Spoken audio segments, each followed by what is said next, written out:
Hi, it's me. I'm here. I'm alive. We are playing the KFC dating sim today. I'm nervous, but Don't be nervous. excited. You're Okay, let me just do this really quick. How loud is that? Is it distracting? Song? Oh, you can't even hear it. Can you? Where is it? Where is it? fine. Hold on, I gotta mute you in Discord. Nope, it's not in here. I didn't put it in this one, so you can't hear it. Now you can. I'm so good at being a streamer. Some chicken. Are you thirsty for some chimken, baby? Also, I put my 3D glasses on. We haven't started watching the movie yet, though. For those who know what that means. Alright, let's do this. So, I definitely saw the intro trailer to this, and it was fucking hilarious, and I absolutely loved it, and I'm sorry you guys missed it, but maybe it'll play next time I open it up? I don't fucking know, but it's good. New game, let's see. My name is Ray.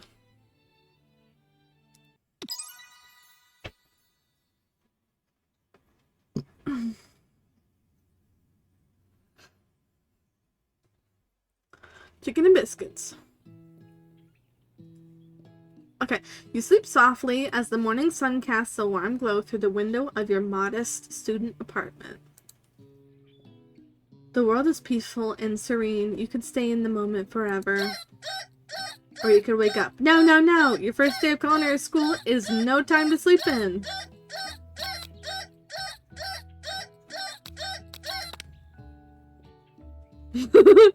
Lying in bed, you stare at the ceiling, thinking about everything that awaits you at the prestigious University of Cooking School Academy for Learning. Your mind begins to wander. Who will be there? What will you cook? What should you wear? Time begins to fly by, and you find your imagination getting away from you. Do that. It's here, finally, your first day of culinary school. So many dishes to prepare, so many students to meet. Your mind is swimming with possibilities. When you realize you're running late, you grab a biscuit and burst out the door in a hurry. Mmm. Delicious. Just what you needed to wake up those taste buds. Yikes. You're in such a hurry, in fact, that you forgot to put on any deodorant, before running out the door. You're sweating buckets as you rush to arrive on time.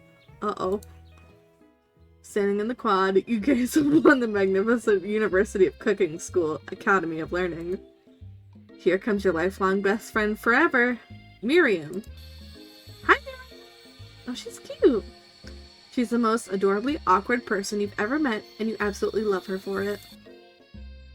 Good morning, Ray. Are you excited for your first day of the rest of our lives? Actually, because I sure am excited, a little nervous. Okay, a lot nervous.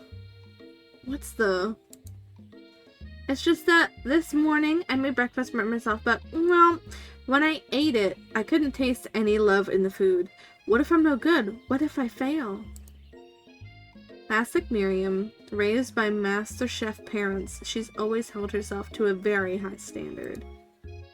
Ever since we were little babies playing together and you rescued me from that quicksand box, it's been clear to me that, I love this song, you're the most loving, caring person I know. You're going to do great. You know what? I should turn my music off so I can hear the music of the game. Okay, there we go. You're gonna do great. But with University of Cooking School Academy for Learning's famous 3-day-only semesters, what? I'm afraid of being left behind and never catching up. 3-day-only semesters? That's not how college works. A sweet girl, Miriam has always had a flair for the dramatic. This summer, she got so nervous about her first kiss that she chipped a tooth practicing on a mannequin. Oh my god. Should you pep talk her or change the subject to give her some relief? Do you want me to play the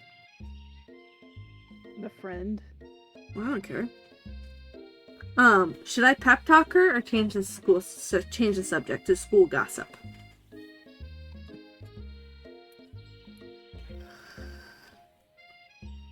Change the subject. Change the subject? Okay.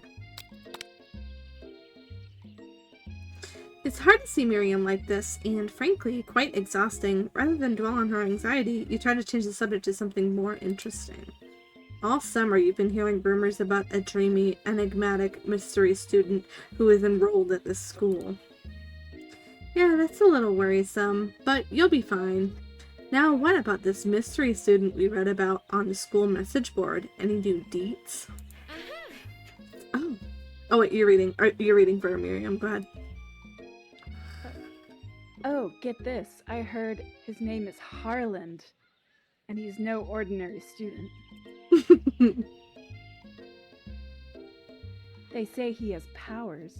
He's had them ever since he was born, from an egg. What? An egg? Like a chicken? Don't be An egg? ridiculous. Wait, no, that's you. That's Yep. you. But that thing about having powers, it would line up with some of the other rumors I've heard. Like, I heard he once fought a bear with just his smile.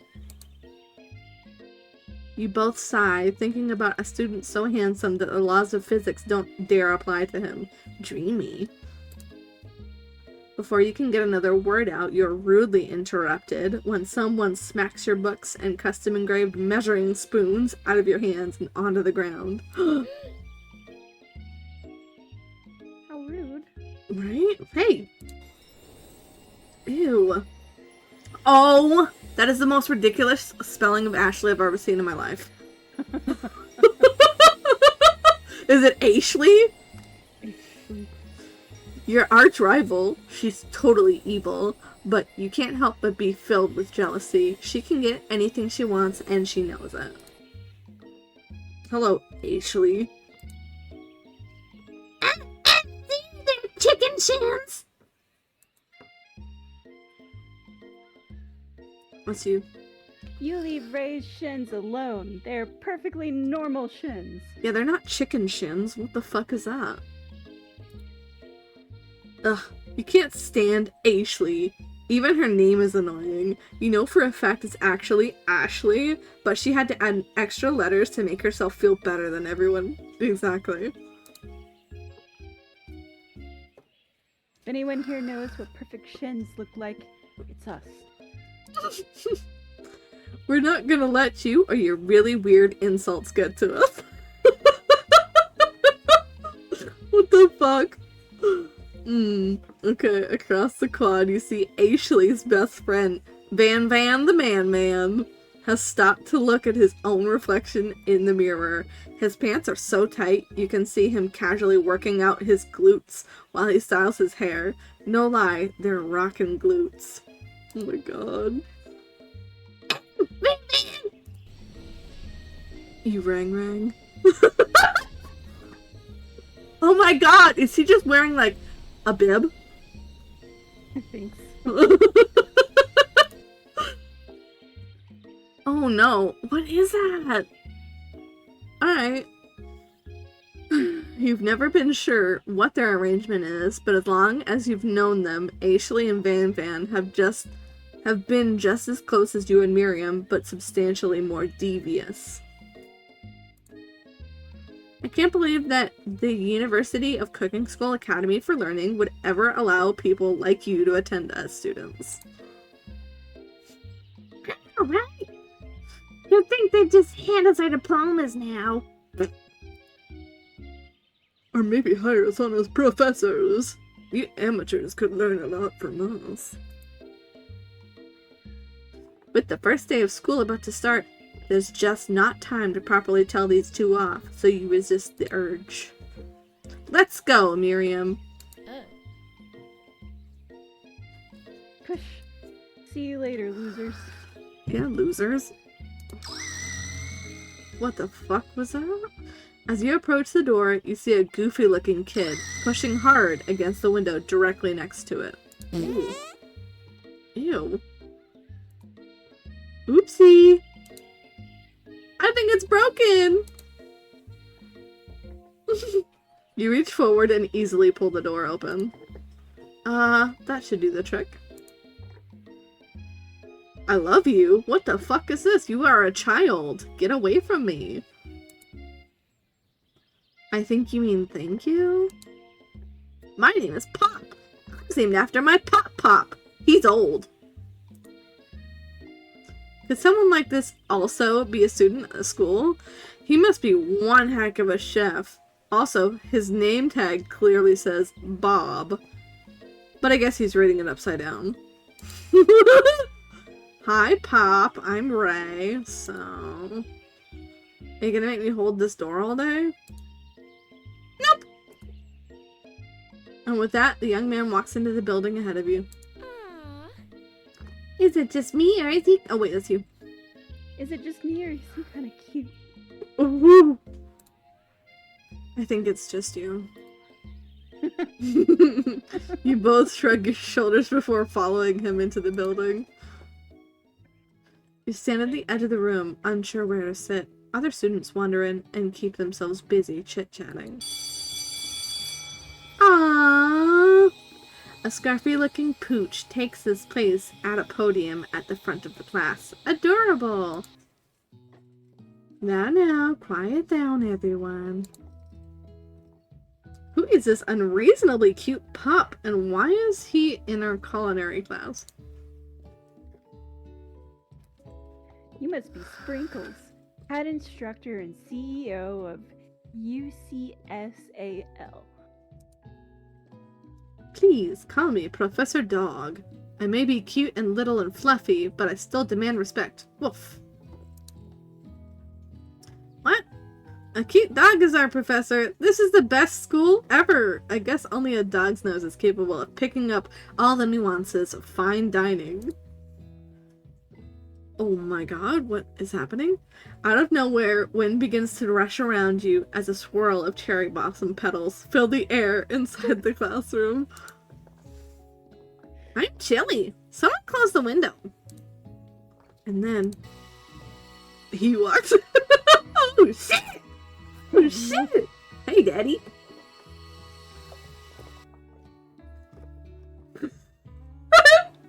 You're immediately swept up in the aura of this new student and his remarkable goatee. Who knew anyone could be so handsome? Time stands still. It's him. It's... If it isn't my favorite student, Harland.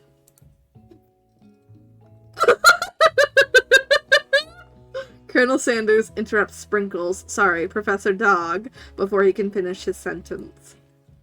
Please, call me Colonel. Colonel Sanders. A hushed murmur rolls through the classroom as Colonel Sanders walks down the aisle of desks.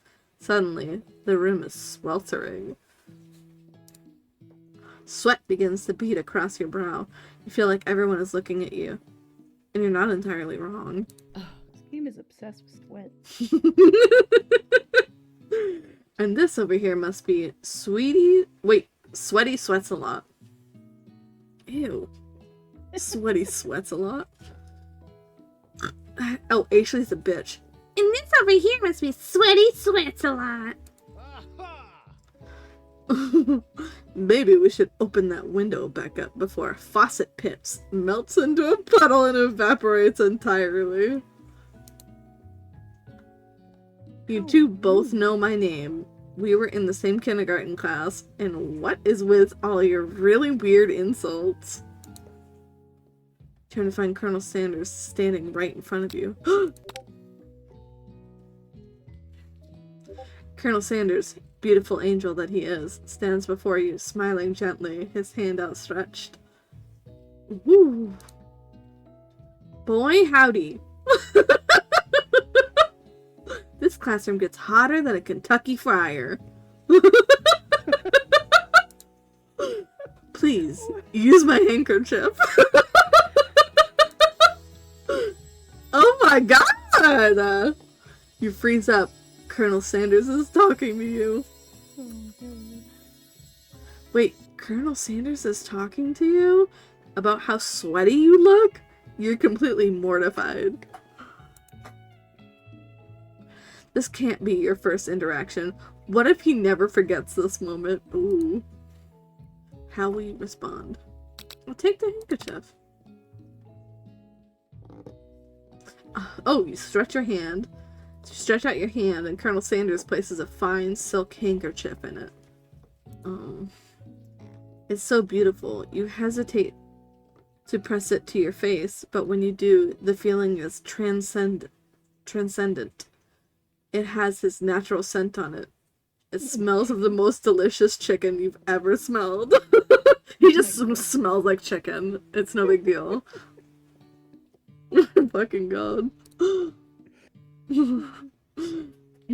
Professor Dog steps in to settle the class down and set some ground rules. Welcome to the University of Cooking School Academy for Learning, the greatest culinary academy in the world. The birthplace of culinary legends past, present, and future. Many challenges await you. There will be tears. There will be blood. Ew. There might even be really adorable tiny food. Ah. When all is said and done, there will be a battle. You will lift your sporks and compete in the broom cooking arena. Oh, Jesus. Just then, another student enters the classroom and interrupts the professor's rousing speech.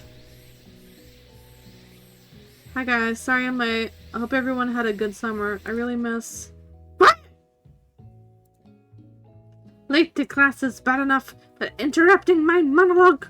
You're on the fast track out of here, young man. Are you sure you're even in the right place? Don't you recognize me? This is my 3rd year in this school with you as my teacher. Everyone stares at him blankly. Does no one remember me? You're expelled if you utter one more word before I finish. Let that be a lesson to you students that tardiness is unacceptable.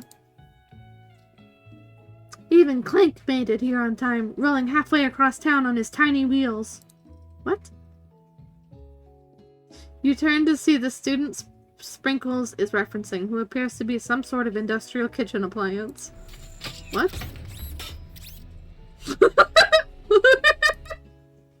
The class bursts into laughter.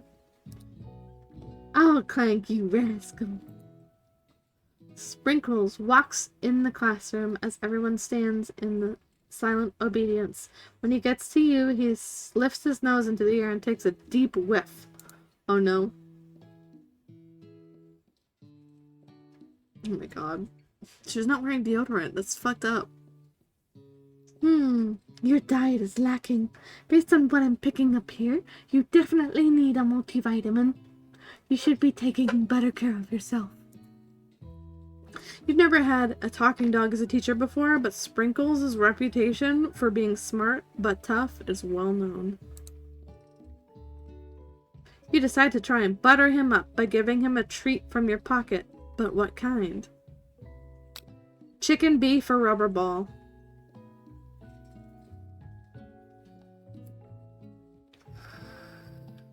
Apple?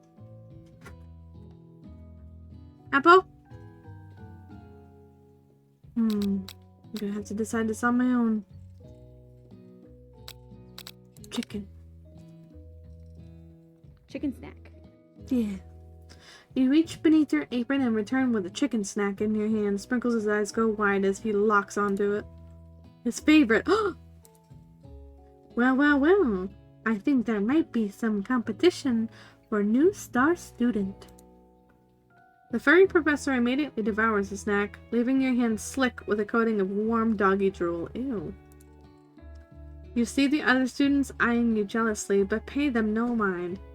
If they wanted to succeed in life, they should have learned the importance of carrying a range of dog treat flavors on them at all times. Just have a bunch of dog treats in your pockets all the time? Yeah. Makes total sense. Settle down, young chefs. Take your seats and prepare to have your minds open to the amazing possibilities of culinary creation. As everyone rushes to climb their favorite seats, you're left standing at the front of the room. Only 2 options remain.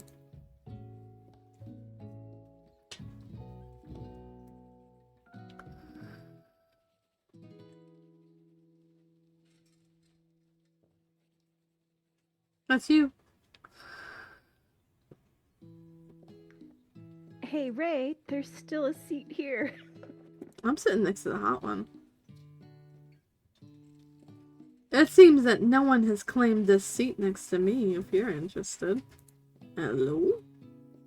So, sit by Colonel Sanders. He's hot. Right? What? Sit by your best friend? I'm sorry. It's hoes before bros, you know what I'm saying?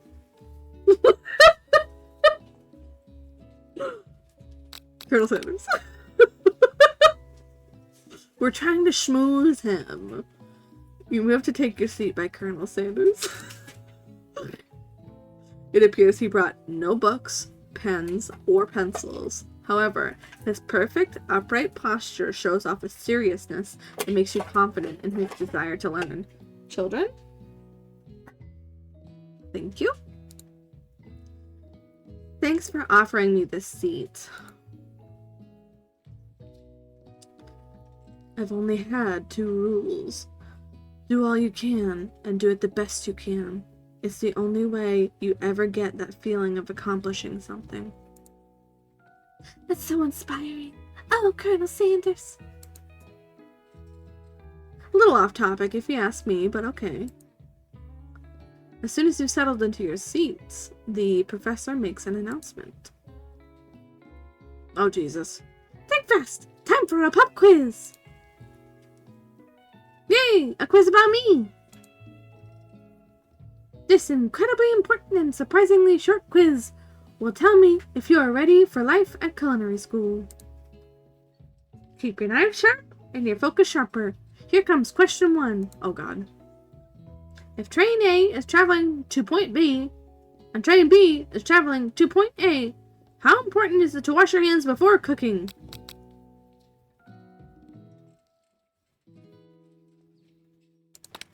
That's right.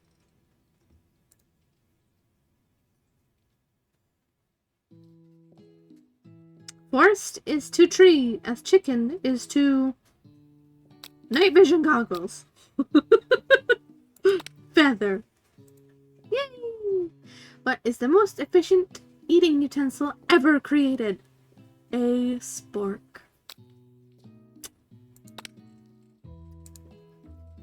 What food is best for a broken heart?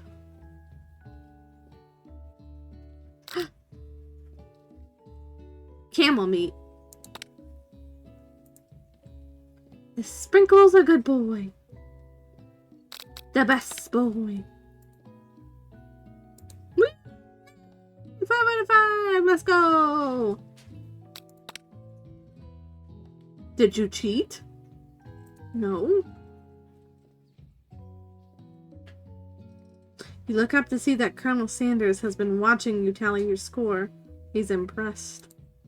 Oh. I know we just met, but I have to confess. I think you have a beautiful brain. Oh, thanks, Colonel Sanders. Thank you. Hot diggity, Ray! You just scored some major Colonel Sanders points with that performance. Thanks. May I have your attention, students? I have an important announcement to make. Time for lunch! Already? Well, the cafeteria is as nice as any restaurant you've ever eaten at. It makes sense that a school dedicated to cooking would also be serious about eating. A delicious fragrance wafts through the room and tickles the end of your nose. Your mouth waters.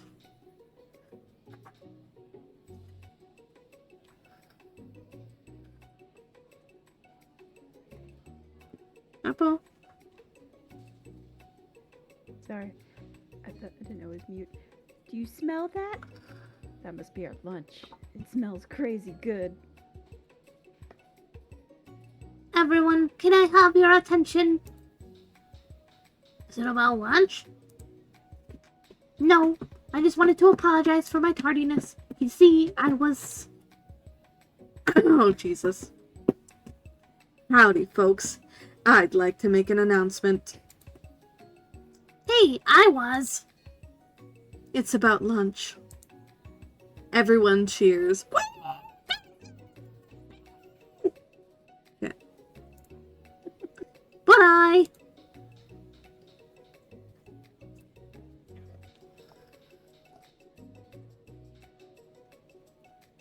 Shh. Lunch, Oh, lunch, did I not pick that lunch. up? Did I not pick it up? No. I tried. Lunch, lunch, lunch. She said shh. In honor of the new semester, I have prepared something special to share with everyone for lunch. Is it KFC? That must be the smell I smelled. Indeed, that smell. You hold your breath, waiting to see what food this mysterious student has created. You've heard that he's very talented, but were the rumors true? Is this...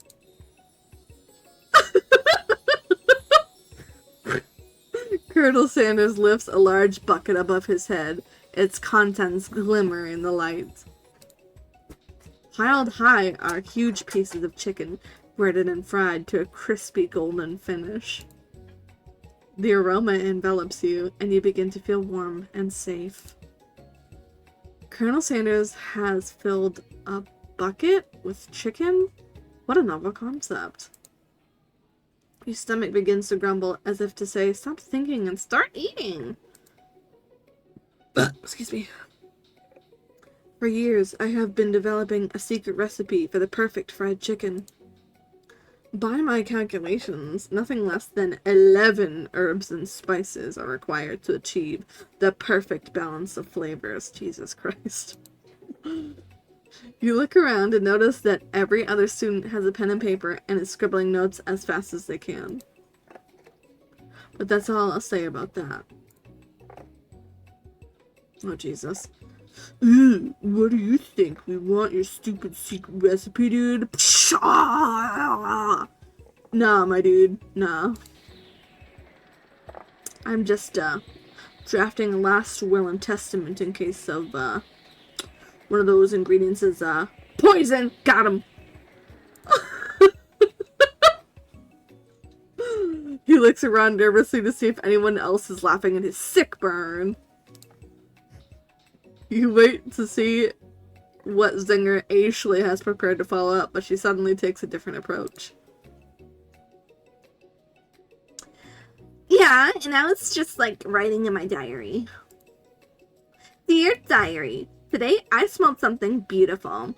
I knew at that moment that only the hands of a true gentleman could fry chicken so tender. Ugh. You see her body language change from bitter and evil to sweet and innocent as she slides closer to Colonel Sanders. She realizes that he is destined for greatness and fame with cooking skills like this. She wants him all to herself. Oh, please. Well, Van the man, if you don't want any, I'll take his. Whoa, hold on. I mean, I guess I'll try it. He takes one bite and his eyes grow wide. He starts contorting his face as he tries to hold in his pure exhilaration and act unimpressed. Easy now. There's enough for everyone. Please, my fellow classmates, dig in. You take one of the pieces of fried chicken out of this bucket and sink your teeth into it. It's amazing! Oh, Jesus Christ. Tasting Colonel Sanders' food transports you to another dimension. Alone with your taste buds, gripping the drumstick in your hand, you float weightlessly. Savor the moment. Everything that tells you it's also a call in your heart. Swim towards the light. Flavors in your mouth are beautiful, pure, heavenly. What a guy! One with the flavors, you feel something that can only be described as love for a man. For a flavor? Are they the same? After tasting his food, you try to get some one-on-one time with Colonel Sanders. Oh. Jesus Christ. This is so much fucking cringe and I love it so much. Okay. Colonel Sanders smiles ever so softly as you approach. He stops what he is doing and allows you to break the silence. Colonel, I wondered if I could talk to you for a second. Anything for a fellow chef. What exactly was on that chicken? Ha ha ha! How bold to come out and ask. It's an idea I had for a new combination of flavors that will make me my fortune and establish my legacy for all time as I open a chain of highly successful fried chicken restaurants.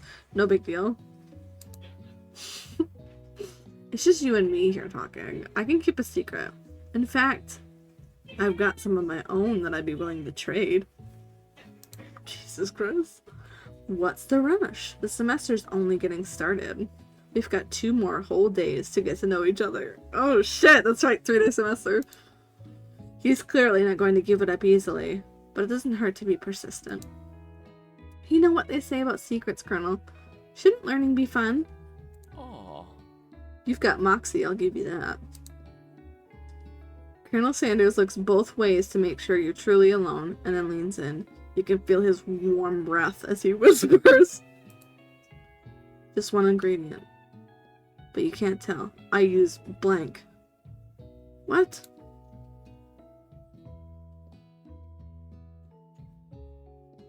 What? Oh no! Oops. I forgot I was wearing makeup. Oops. That's why I don't wear makeup. Okay. While you're wrapped up in the huge revelation, I didn't even know what it was. It didn't even do anything. While everyone else is still in the cafeteria, you decide to look for him. You find Colonel Sanders outside, standing in the quad. Oh, it's you again. Howdy. Sometimes I like to come outside and look at the school buildings. Think about how my story will continue on after I've graduated. Sounds like you have big plans. I dare say, the biggest. I will leave my mark on this world. You can bet on that. Alone together for the first time, you figure now is the perfect moment to show your personality to him.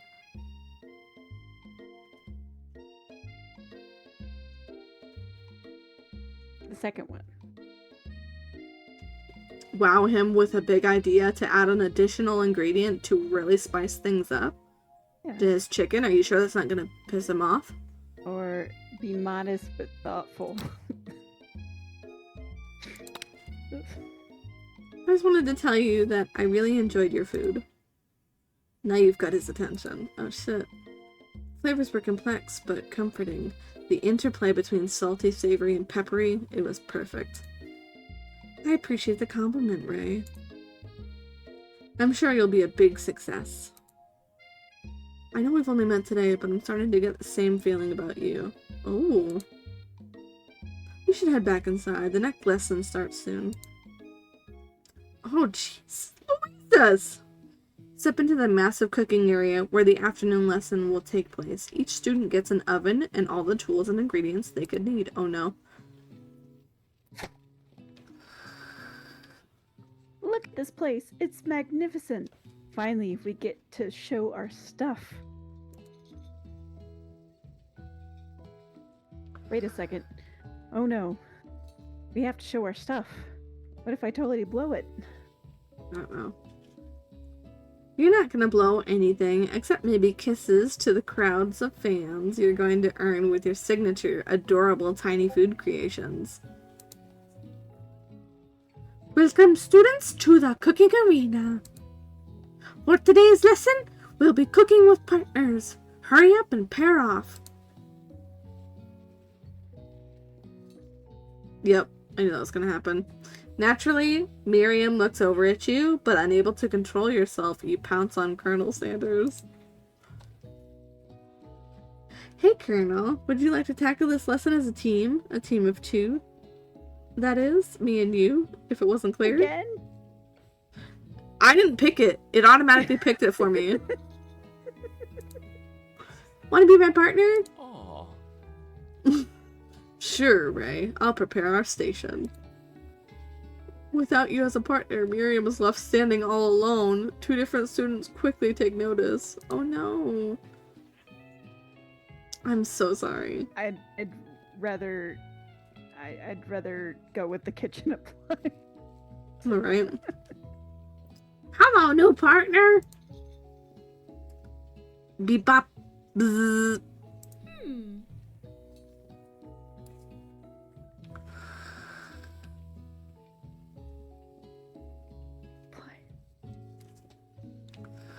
Oh my, 2 potential partners. I'm so sorry, gentlemen, but I don't know who to choose. Yes, I do.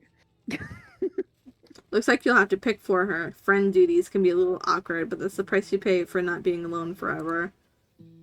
Who do you want to ask to be Miriam's partner? You want the kitchen appliance, right?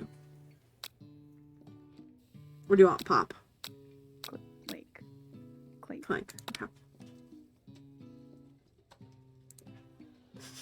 It's okay, I already ate. It's not entirely clear if Pop has any idea what the point of school even is at this juncture.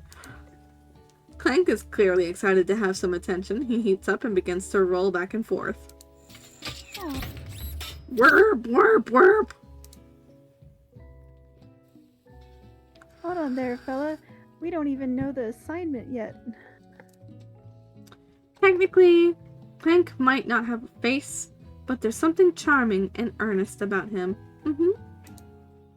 Bzzz. Tissue? I hardly know you. Ahahaha. Clank judders and a panel shakes loose. You get the impression that this is a sign of affection. Oh, Jesus. Looks like you two will be fine. Now it's time to focus on your own cooking classwork. Oh, Jesus. Alright, you two. For today's lesson, we're going to keep it simple. Pick a basic dish and divide up the steps. No chef is an island. It takes 2 flints to make a fire. You get the idea. Which dish do you suggest to your partner, Colonel Sanders?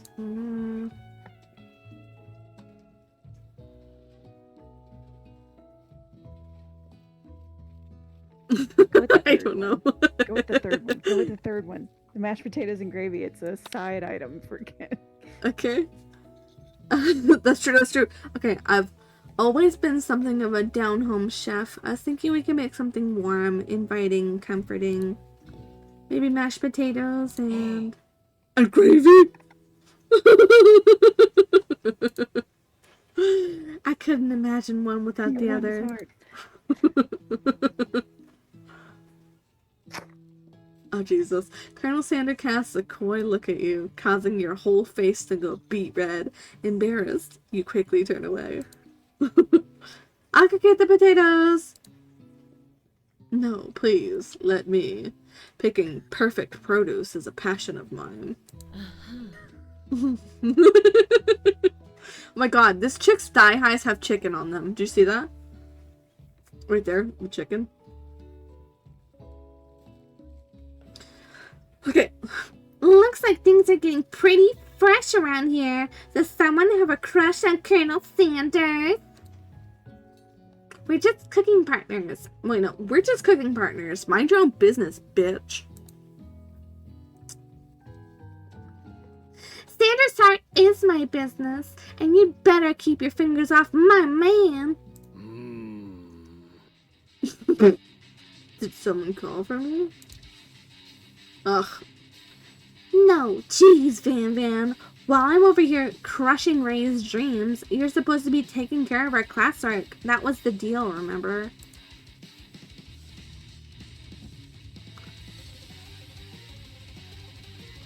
Colonel Sanders returns, arms full of peeled potatoes. What the fuck is happening with this music?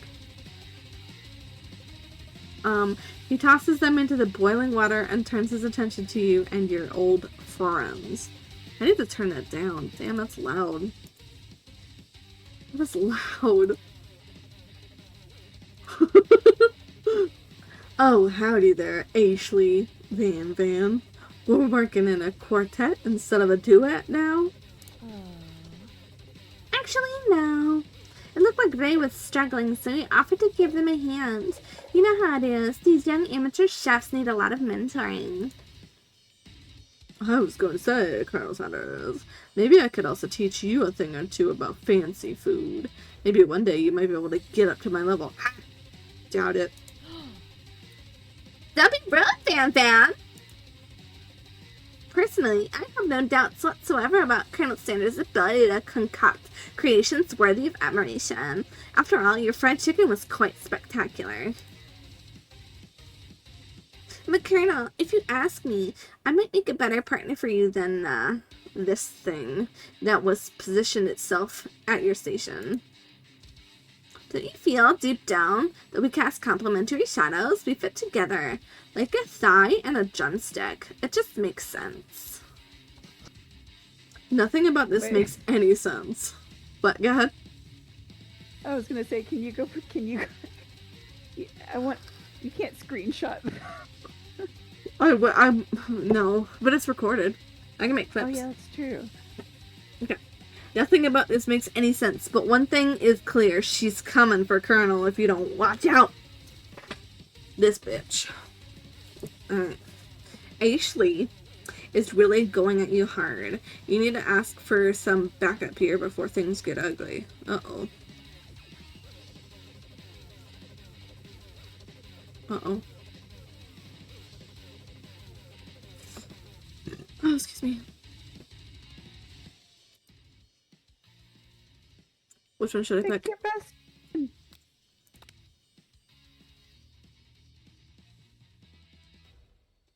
Aww. You turn to Miriam, and as soon as you find her, she senses it and looks back. This girl's friend in need radar is second to none. She immediately comes running over. Is somebody threatening my friend? I will destroy them. Actually, I actually think that Ashley and Van were just leaving. Leaving in the dust, vis-a-vis my skills as a chef, perhaps. But stepping away from this competition, you're sorely mistaken. Miriam, you're a loyal friend, but Ray is my partner for today's activity. Uh-oh, I picked the wrong thing. That was fighting words. You look for Sprinkles in hopes that he might step in, but he's nowhere to be found. Dawnless cute corgis in their short but sturdy stature. You look down at your station and realize that in the tension of the moment, your hands have been cooking on autopilot. Oops.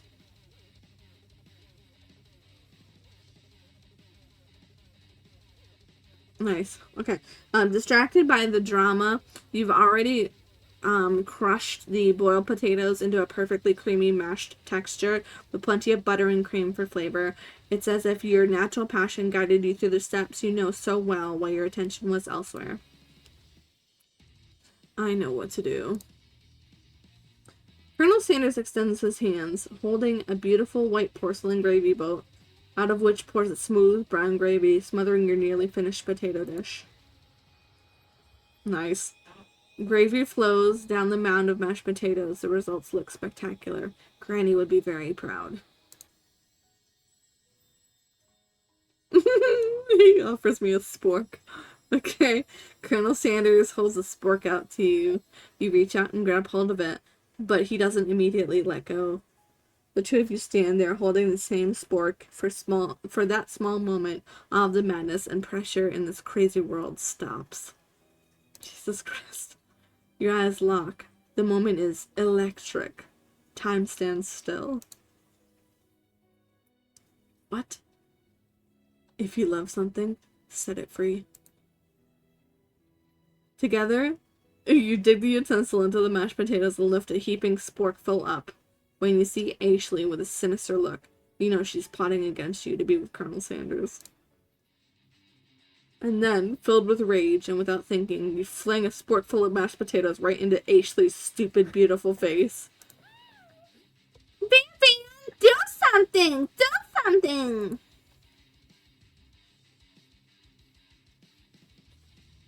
Jesus Christ. Scooping up a fingerful, Van tastes the dripping mashed potatoes and gravy and realizes that it's actually delicious.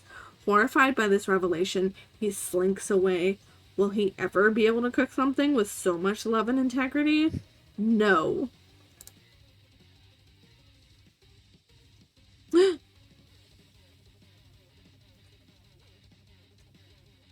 Ew. Hold right there, Ray. We do not waste food in the broom cooking arena. Colonel Sanders, I expected better from you. If you throw one more spoonful, you'd both better be prepared to eat it from wherever it lands. Oh no. No. Can I has potatoes face? Oh no. Van rushes back over, a covered dish in his hand. Alright, let's get back to this. Mashed potatoes with gravy? Pathetic. Oh wait, he's a dumb dude, okay. I prepared a full meal. Gaze upon my specialty, braised tentacle of octopus in silky saltwater sauce, placed on a battle axe, forged by my supreme chef ancestors.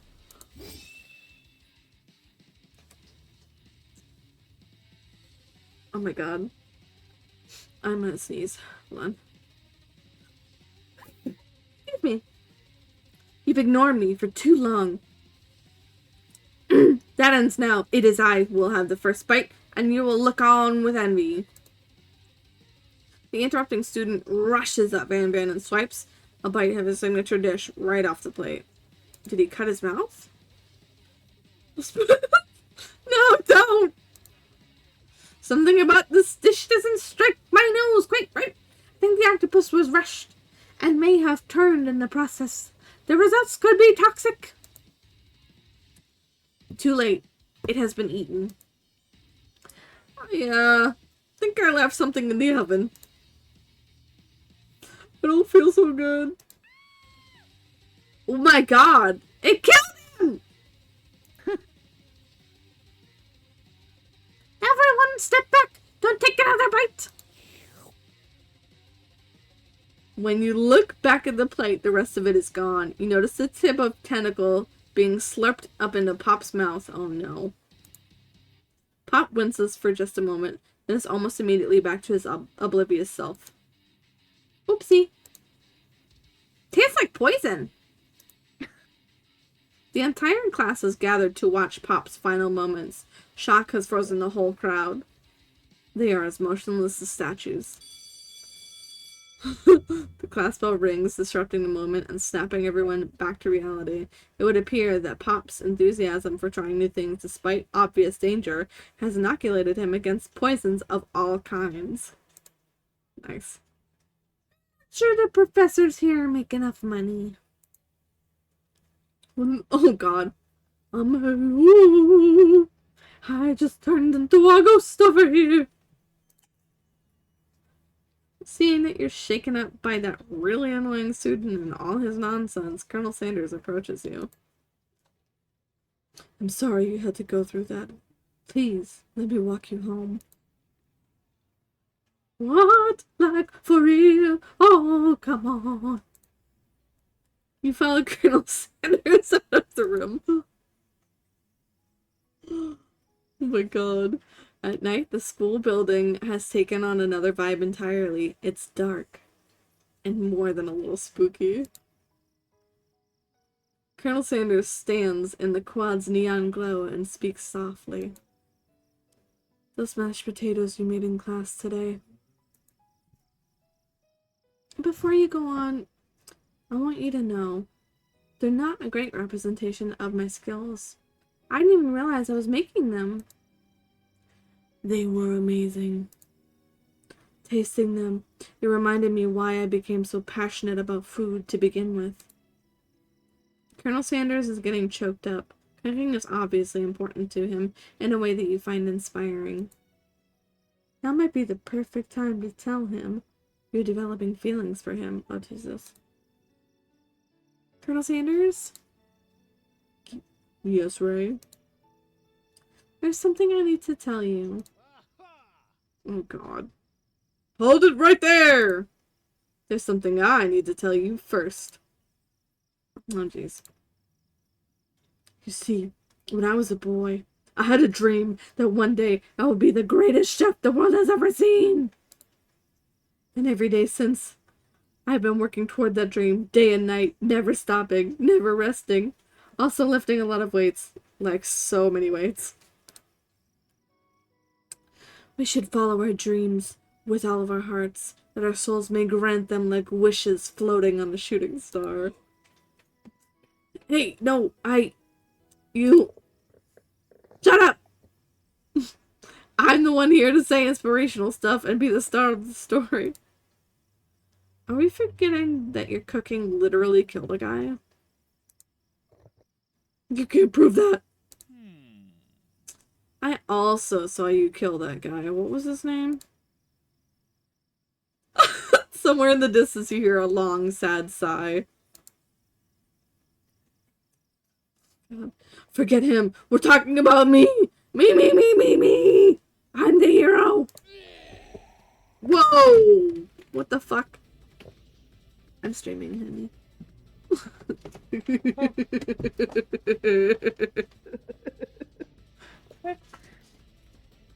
You've played this game before. AFC? Yeah. Actually, no, I haven't. Weird, because it says you did. I haven't played it through. Huh? I haven't played it all the way through. Yeah. Okay. The Spork Monster is here to fight a hero. Oh, God. I think I left the fridge door open. Later, nerds! Jesus Lord, have mercy. Okay. How dare you threaten me? I was just as I was letting down my guard and connecting with another chef on an emotional level. Be afraid! Be very afraid of me because I'm a monster. See? Is he rhyming on purpose or is that just a coincidence? But before you can discuss syntax any further, it's a turn-based fight sequence. What will you do? Attack. Which attack will you use? Cook with love, sure. 1 damage, that's it? Okay. It just got real. Oops. Hot gravy! Spit hot gravy at me, okay. I take 1 damage, okay. So I'm the only one attacking? Attack again.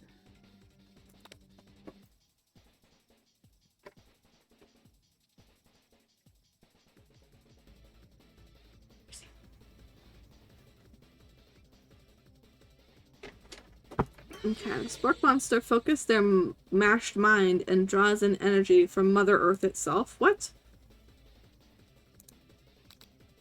Attack again or defend? Attack again. Oh god. I'm scared. I only know 1 attack. It only does 1 damage.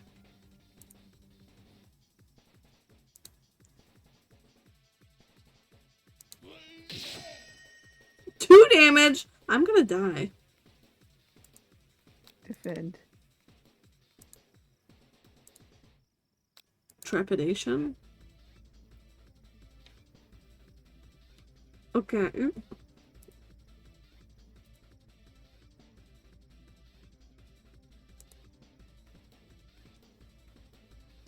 Prepare. Bio villain! Attack. Your reign of Attack. terror stops here. Oh. Colonel Sanders summons the energy of 1,000 chickens. Pot pie power pinch. Oh, Jesus. Pot Pie Power Pinch does 10 damage. Spork Monster is defeated. You saved me! An injured Spork Monster spews steam into the night. Finish him! Right? See.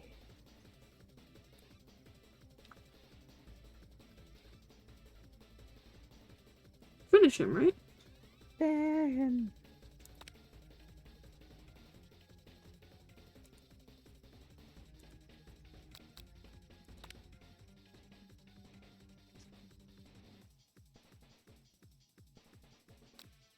Student debt loan destruction.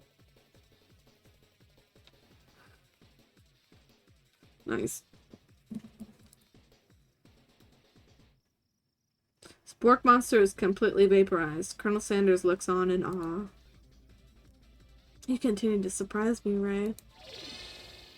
The defeated monster left behind a special item. Ooh. It appears at first to be a cookbook, but upon closer inspection, it's so much more. It's a book of magic spells with a golden chicken on the cover. You open the cover and find a library card tucked inside. Last name to have signed it out was Borko? Borko? That name sounds strangely familiar. Your blood is pumping as you stand in the quiet of the night, holding a mysterious book in your hands. As you come down from your battle buzz, you realize that your final attack has left you completely depleted. The world around you begins to fade away. That energy to keep your eyes open, darkness overtakes you. Uh-oh. The image of Colonel Sanders flashes before your eyes as you fall asleep. He must have helped you get home. In your tired state, you don't know if you could have made it without him. What a guy. You want to thank him, but you don't have the strength to utter a single word. You feel your covers being pulled over you as you are tucked in tightly. Aww. Good night, my Colonel. In your dream, you're together with Colonel Sanders. For some reason, Sprinkles is also there, instructing your love dreams. Dreams are weird. Zzz. That's really cute. You awake on day 2 and attempt to process the wild visions you had. Were they memories or premonitions? And then there was the secret ingredient that Colonel Sanders went ahead and told you outright. Not much of a secret, huh? Probably just because he already trusts you so much. Sure, that makes sense. We'll go with that.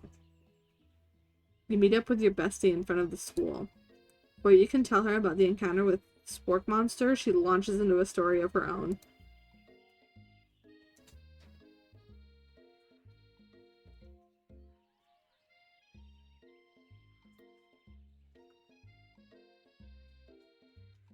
Hello?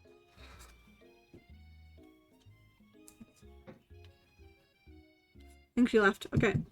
Okay, I know this might sound a little strange, but I think I might be I think I might like Clank. Apple, Miriam likes Clank. I think I might like Clank. Like him? Like Clank? I know it sounds like it's moving too fast, but there's something about him. I like him. Like him.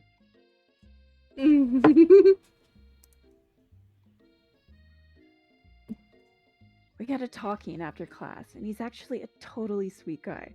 Not only that, but he's really smart, and he told me all kinds of stories about Colonel Sanders. Hell yeah. 1 second. I'm in love with a robot. Did you know that Colonel Sanders was the most popular kid in his high school?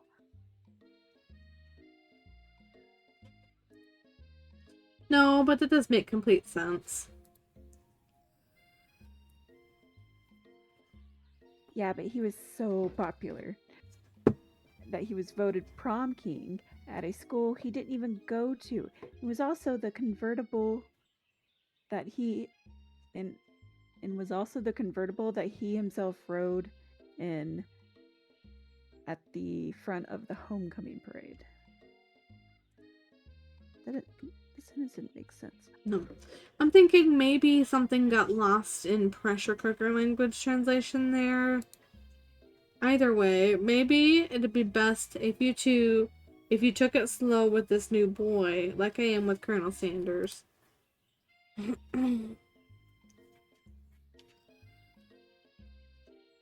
You and Colonel Sanders? Coolest guy in school? The most famous student to ever attend University of Cooking School Academy for learning? You're a thing now?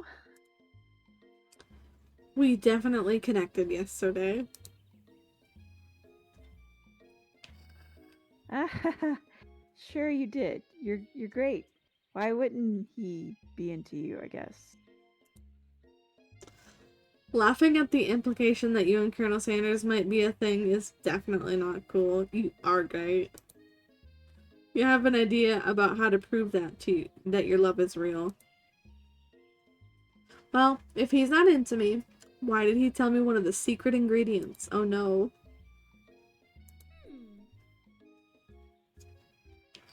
A secret ingredient? Yeah. I just said that. A secret ingredient. Is there a dramatic echo in here?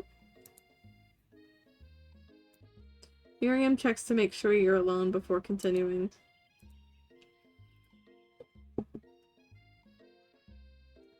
So this summer, while I was on vacation with my family, a lovely man approached me in the botanical garden where I was wandering. This can't be good. He told me all about his passion for spices and secret spice.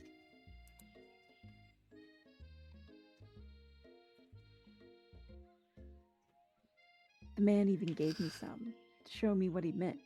He said it was a powder created from super duper rare dried flower petals, and if I did him a big favor, I could have some of my own.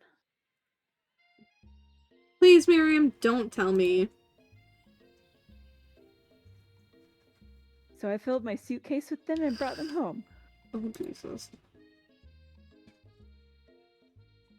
He was so nice, he even met me at the gate when I arrived. Later, when I cooked with them, a very strange feeling came over me, and the flavor was unlike anything I'd ever tasted. What the fuck? I think you're being very liberal with the meaning of spices here. Whatever. Anyway, we both share an interest in cooking, so we've stayed in touch, like pen pals. But he would love to know more about New Spice. Well, I'm definitely not supposed to share Colonel Sanders' secret recipe, and besides, I only know the one ingredient, so I doubt it'd be much use to anyone. Cough, fibber, cough. Please, please, please. It would mean the world to me. Oh, wait, sorry. Please, please, please, it would mean the world to me. No one has to know it came from you or the Colonel. Oh no. What do you think? Should you protect Colonel Sanders' secret or share it with your bestie? Lie. Yeah.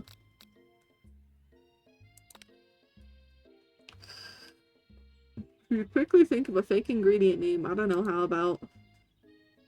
It was Eye of Newt. I know it sounds like some kind of witch's potion, but what can you do?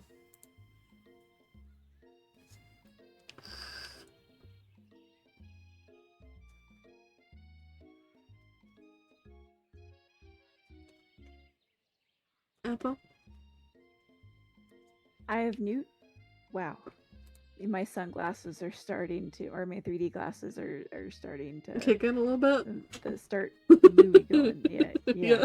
Yeah. Movie's going a little bit. Okay. Her eyes light up, imagining such a thing, and you figure that you satisfied her curiosity, and she'll move on. Oh no.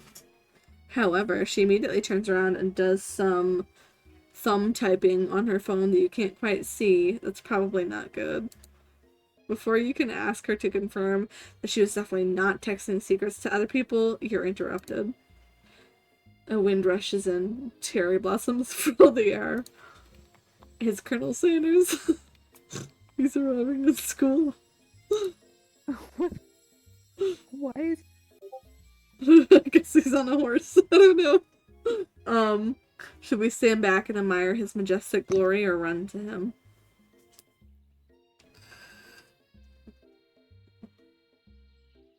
Which one, Apple? We don't. run to him, I guess? Yeah, that's what I'm thinking.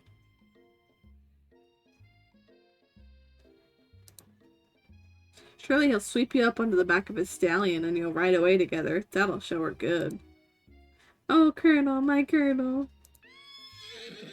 Yeah, I was gonna say, maybe it scared the horse. Uh-oh. However, your sudden movements surprise the horse and it rears up, kicking you directly in the face. The force of the blow completely knocks you out cold. Oh no, I'm gonna miss school. In the darkness, you see a vision. Ooh, Ray, I am here to deliver you a message. Not this guy. It's important that you remember this exactly as I say it. If you forget, the world could end. No, so you know it's serious. I have been trapped in a realm beyond, but a great prophecy relies on my return. Only you can save me. All you need to do is repeat my name 3 times. Oh, fuck. And the name is... But before you can continue, you suddenly awake. Aw, jeez. You awake to find Colonel Sanders tending to you. He roused you back to life with a satchel of secret spices. Or is that just his natural seasoned musk? Compliment the craftsmanship of his horse's shoes? Or lean in for a kiss? Whatever you want to do. The horseshoes, yeah. Maybe he shouldn't be riding a horse to school, and maybe you shouldn't be running up to animals you don't know. It's hard to say who is in the wrong here. One thing is for sure, that Colonel Sanders is pretty drainy. The horse has beautiful shoes. I could really feel how smooth and sturdy they were when they were pressing into my face. That's nice to hear. No one truly appreciates good craftsmanship anymore. And with that, Colonel Sanders disappears into the school, leaving you and Miriam to follow. When you enter the classroom, you can see your 2 rivals, Ashley and Van Van, are doing something bad by the way they're hiding. You know it must be really bad. Like counterfeiting recipes bad, experimenting with restricted ingredients bad, summoning a demon bad? You try and get a peek over Van Van's hulking shoulders, but he sees you coming. Whoa there, little one. I'm not sure you're ready to handle those. Whoa! Why don't you make like a bee and mend your own wax, honey?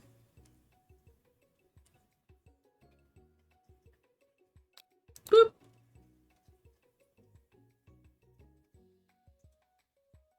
Okay. You sit near the rivals, but leave your back turned to them. You even hear Van Van mutter something that sounds a bit like a magic spell. Uh-oh. However, he notices you eavesdropping. You try and cover your tracks and improvise an excuse. It's time for class, and you're distracting the rest of us who want to learn. Now you've upset them. Uh-oh. Oh, and you're the Emperor of Cooking, are you? You make that else? I'm not sure you know a good meal if it ate you. Being the best chef in the world takes more than just culinary skills. It takes creativity. It takes panache. And it doesn't hurt to use a little evil. You finally get a look at what it was they were hiding, and you instantly recognize it. It's a book, just like the one you found after your encounter with the spork monster. That's the same book I found last night on the quad. Ashley immediately elbows Van Van, who hides the book behind his back. I don't know what you're talking about. That book is a family heirloom, and its contents are secret. You notice that they haven't just been studying the book. They've got Pop pinned to the wall, and they're tossing potato skins at him as he tries to catch them in his mouth. What?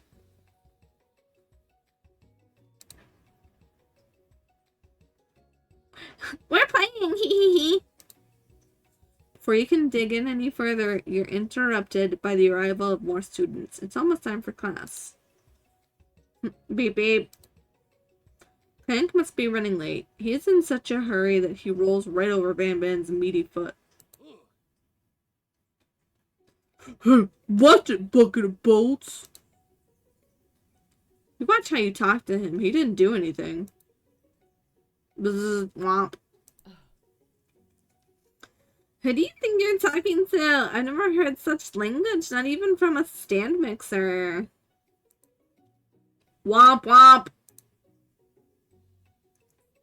No, your mother was a stand mixer. Brr.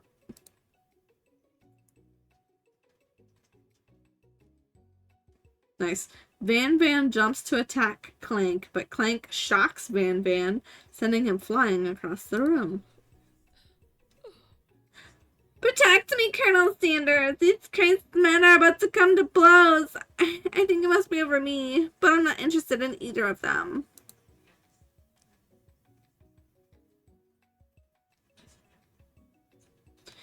Okay. Ashley's tone has completely changed in an instant. She bats her eyelashes at Colonel Sanders. Surely he must know this is a ruse, right?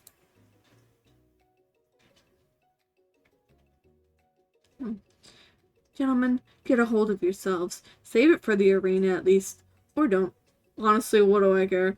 I've got a lofty career aspirations to focus on. Maybe I can help you with your business plan! Just then, Sprinkles arrives to signal the true start of class. He's panting, which doesn't seem that abnormal. He's a professor, but he's also a dog. Students, please take your seats. I apologize for my late arrival. I spent the morning chasing a car all around town, and my tiny legs are very, very tired. But I'm here now, and I hope you're ready to learn. Rub his furry dog belly, he loves it. Sprinkles stops in his tracks and sniffs the air around you. Something has him in a trance. It's the scent left on you from Colonel Sanders. What? Sprinkles jumps on you and licks your face. Auftoppen! Okay. Down, boy! Down! Auftoppen!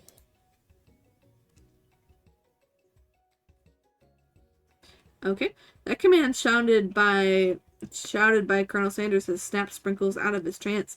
I wonder what's up with that. Sorry, I got a little carried away. After he catches his breath, Sprinkles regains control of the classroom. Without further ado, we'll review the global history of my favorite fowl, the chicken! You want to pay attention to the lesson. Truly you do. Which is why, in 1776, at the signing of the Declaration of Independence, it was chicken who first signed their name. What?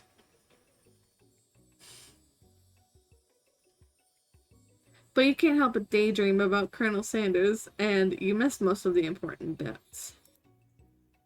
When you come to, Sprinkles is holding a tray of food in front of you. Ray? Well? Naturally, this appears to you to be a sample platter. Which item do you want to sample? A shimmering pepper. Right? Glass of water, shimmering pepper, dog biscuit. Pepper.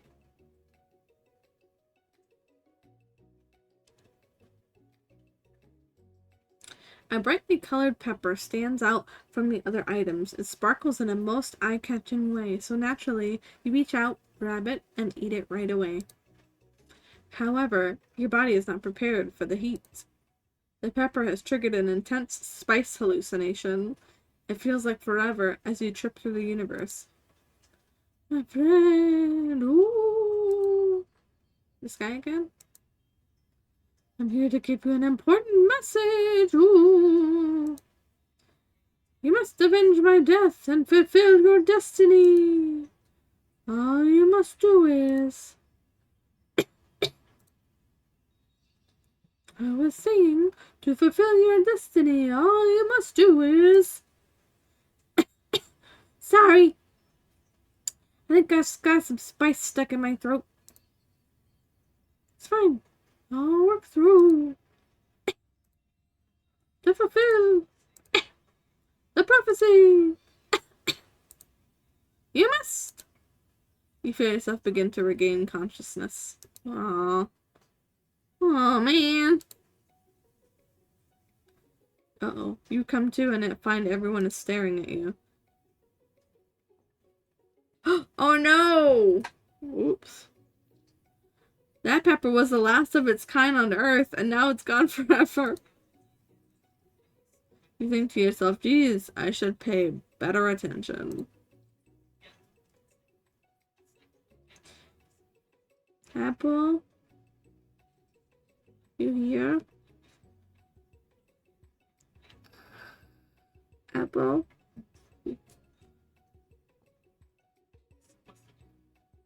We all make mistakes. I'm sure he'll forgive you someday. Come on, it's time for lunch. Before anyone can relax, the cafeteria lights dim, and your rivals enter to make a dramatic announcement. Today's lunch will be prepared via timed competition cook-off. Level of theatrics for these two is off the charts.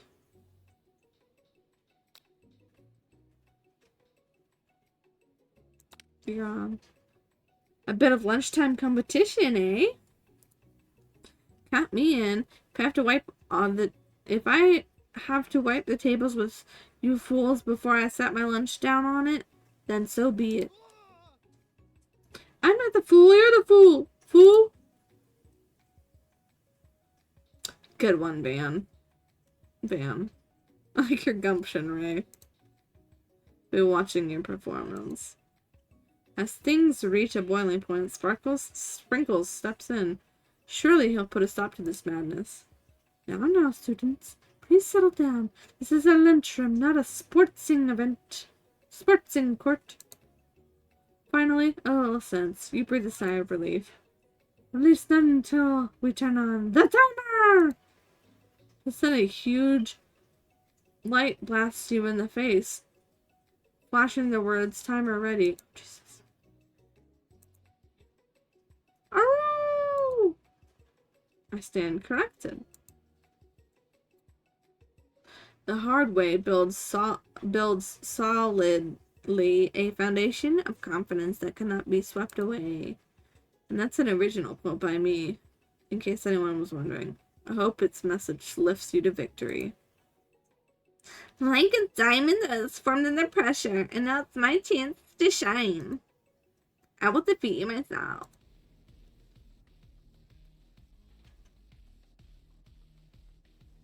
You had his chicken, and you made mashed potatoes and gravy on day one, and you're feeling like you can really impress him again here. Hey, hello. Bussy. Bussy. I'm playing the Colonel Sanders game on stream. Nice. The Colonel Sanders dating sim. Yeah, my brother played that when it came out.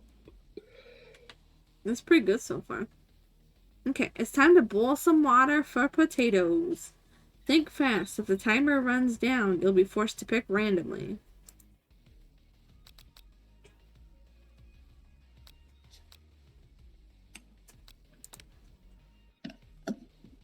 That's right. But how would you have gotten into the school without knowing that? Ooh. Winner gets to rub my furry belly. Let that enticing offer motivate you. You're going to need to season this chicken before you cook it. You don't know Colonel Sanders' recipe exactly, but you have an idea. There's 10. He said there was 10. However many... 7, right? Something spices or whatever. Herbs and spices. Okay.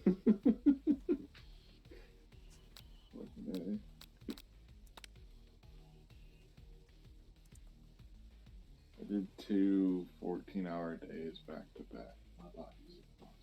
Yeah. Yeah.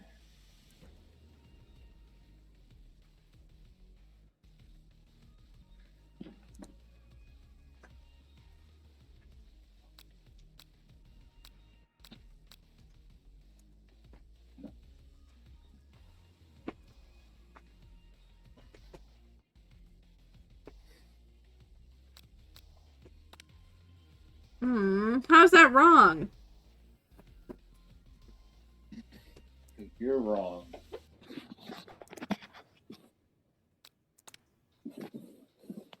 Because you're wrong. Uh, yeah, well.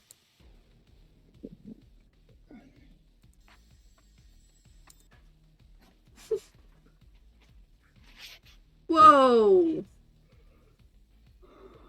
I was reading it.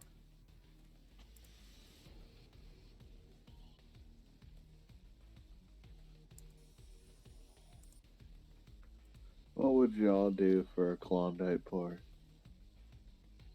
I don't know. Go buy one. What I'd do. What if you couldn't just buy one?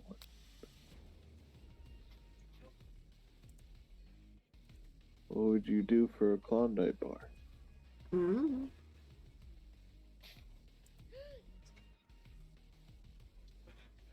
Imagine.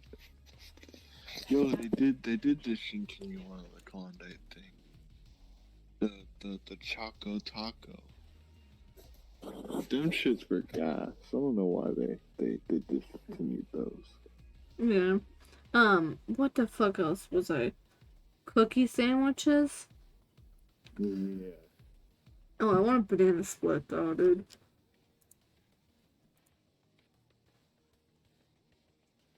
I missed the chocolate.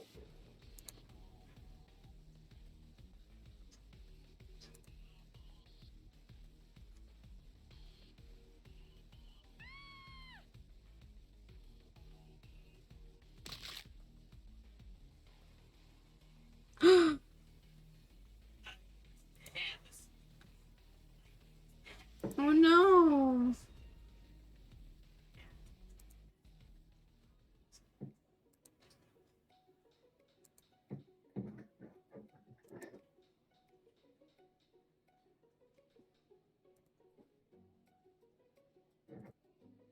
Oh, sorry, I'm not even reading this anymore. I'm just reading it.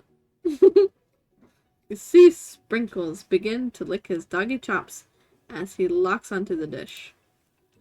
But I suppose you should at least tell us what you prepared.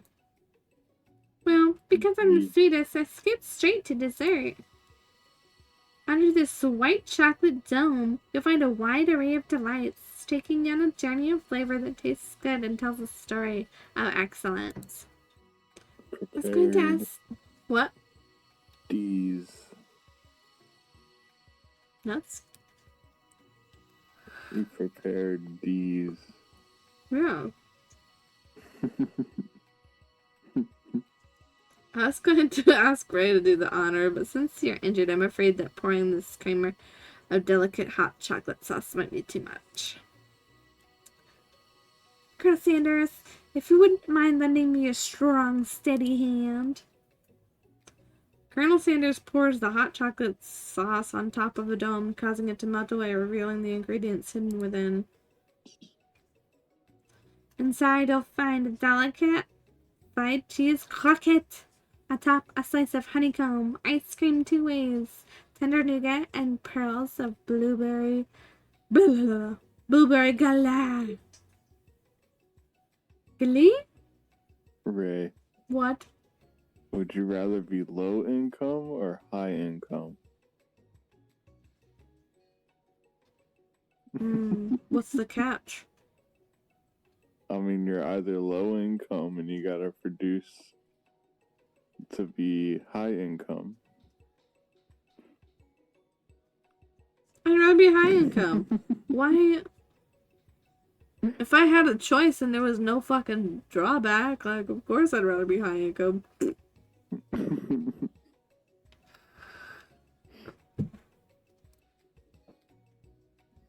Colonel Sanders seems intrigued, but perhaps not impressed, as he dips his finger in the chocolate sauce. Simplicity isn't your suit, is it, Ashley? Oh, you, hee hee. As he places a sauce-covered finger into his lips, Ashley leans over and whispers something into his ear. A dab of sauce sticks to his mustache.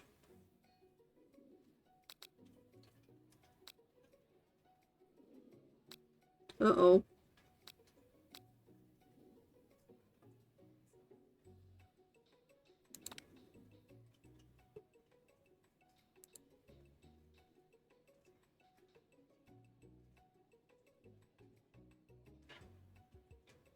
My God.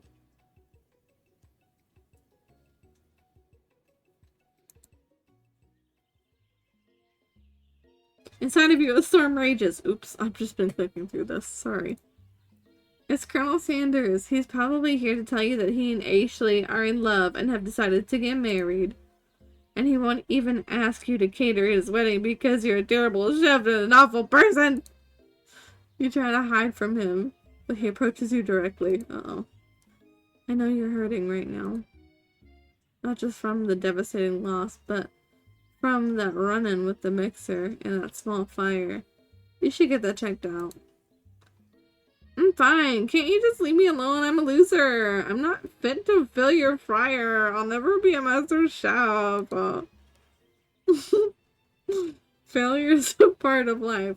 Not just for you, but for all of us. Do you think I've never failed at anything before? That's exactly what I think. Well then, think again. Wasn't always the man you see before you, enrolled in culinary school, incredibly handsome, successful, motivated. Well, handsome, sure. I was born that way. But I've walked other paths and arrived at dead ends. I was passionate about life, but I failed as an obstetrician. I was passionate about justice, but I failed as a lawyer. I was passionate about livestock, but I even failed as a mule handler. That one was especially humiliating. Mules can be so cruel. I lost my business partner to a gunfight. What the fuck? A gunfight? Okay. And I lost my innocence when I picked up a firearm and put a bullet in my rival. He survived. For a while, anyhow. My God. I didn't know. People see my delicate ribbon tie and my well-kept beard and assume that I've got it all together, which is true now. But it hasn't always been. Sounds like this guy could really use a hug. I resolved then that I was going to amount to something. No amount of hours, labor, or money could deter me from giving the best I had to give. As Colonel Sanders changes focus, you can see something ignite inside of him, a burning passion. Shit. One has to remember that every failure can be a stepping stone to something better. My new dream is pure, it's honest, it's something that a humble man in a crisp white suit can be proud of. Crisp. Crispy. Exactly. I will create a new chain of chicken restaurants that will bring joy to the entire world and make up for my past misdeeds. Yay! Just as your moment grows intimate, you're interrupted by a threatening, shadowy presence. No. Battle scarred from the night before, you prepare for the worst. Worko, the spork monster, is here to fight a hero. Is anyone feeling a bit of deja vu? I'm sorry, Gorko. I could have sworn we already battled you last night. That was Borko, my twin, and I, Gorko, am here to revenge them. Are you stronger than Borko? Well, we're twins, so not really. We're pretty much exactly equal in every way. Why do you ask? Colonel Sanders smirks. He's already on the same page as you. Which is that we beat Borko pretty easily, so I don't think you have much of a chance. Not to mention, I feel really guilty about that. If I could take it back, I would. What Ray is saying is, can't we just be friends? Life's too short for making enemies. I suppose we don't really need to fight. It's just that I've got these pointy teeth and claws. All the better for enjoying tasty foods. Surely like to eat. Don't we all? Of course I do. Inspiration strikes and you both come up with a quick idea. Chomp on this! Toss a biscuit into Gorko's open mouth and he devours it in one gulp. Delicious. You're much nicer than the evil students who once upon a time turned me into a creature who stands here today. Oops. I don't believe it. You were human once? Well, no. I was a chihuahua. But I was still a student at the school until one day some mean kids with a magic spell book cast a dark enchantment on me and I was forever transformed. Aww. Magic spell book. Precisely. Borko used to have a copy, but somewhere along the way I've lost it. If you find such a book, I beg of you, respect it. You're a powerful chef, and shouldn't rely on such dark and evil magic. No, you should be protecting the innocent from those who would cheat them through sorcery and guile. If you need me, don't fear, I'll be there. Okay. Sounds like there are some bad cooks in the kitchen of life. I thought this said cocks. Ray, together, I am sure we can defeat them. Come back to my hideaway and we can discuss hideaway.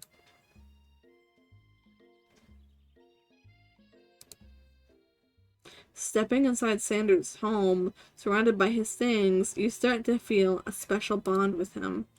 It looks like you live such an exciting life, Colonel Sanders.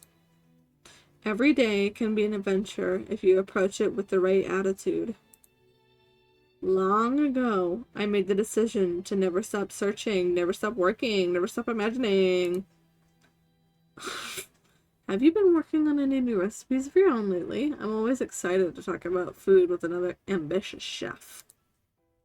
Well, there is something. It's just a side dish that I've been tinkering with, trying to find the right balance of flavors and textures. I'm not sure I've nailed it yet, but I'm close. Colonel Sanders' eyes perk up as he starts to wonder what dish you might be describing. It's meant to pair with something spicy or something crispy. Both, perhaps?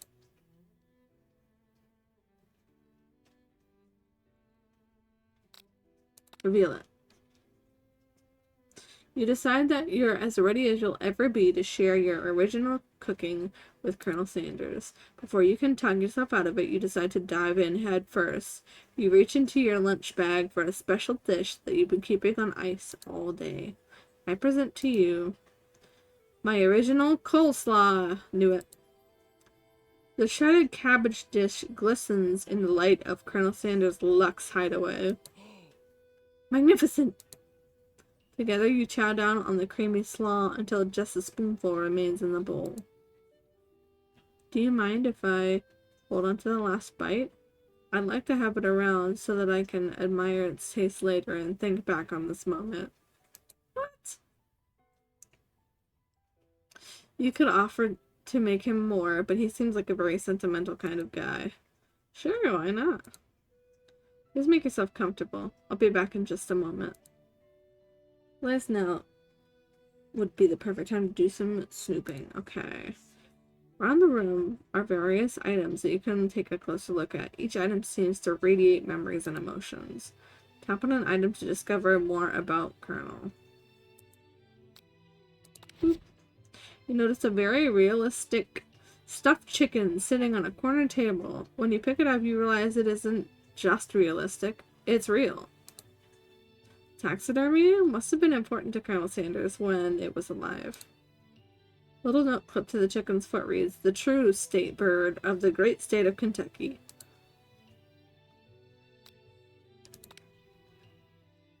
A lock of silver hair is woven through the teeth of a comb. Upon further inspection, you realize that the hair they're in isn't just silvery in color, it's actually made of spun silver. What the fuck? Scented candle. You pick it up and try to identify the smell. Power tool? Freshly starched collar? Piece of wood floating in a lake? Summer of 69? No, it's just one of the secret recipe ingredients. It's blank.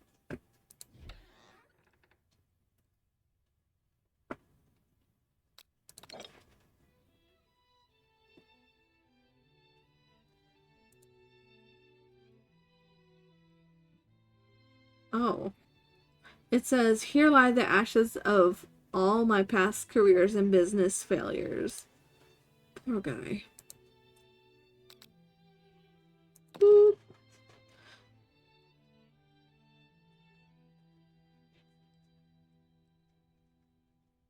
Photo appears to be Colonel Sanders, except he's an old man visiting the pyramids of Egypt. Maybe this is where he discovered one of his secret herbs and spices? Unframed photo. One of the framed photos shows an old man who looks a bit like Colonel Sanders standing with a friend. They hold fried chicken drumsticks and appear to be cheersing them. Cute. Look closely and see that there's a short inscription. I wonder who my friend Pete is. An adorable little baby boy crawls across the floor. From the goatee and mustache combo he sports, you figured that this must be Colonel Sanders himself. That, or maybe it's a drumstick that he seems to be waving like a rattle. Who frames a baby picture of just themselves? Probably the same type of person who would make their own face the logo of the company they founded. Alright. Okay. Think for a moment. What number is important to Colonel Sanders? Then it dawns on you. As soon as you turn the dial to 111111, the safe opens. Inside it you find a single note. Can chicken be prepared sashimi style?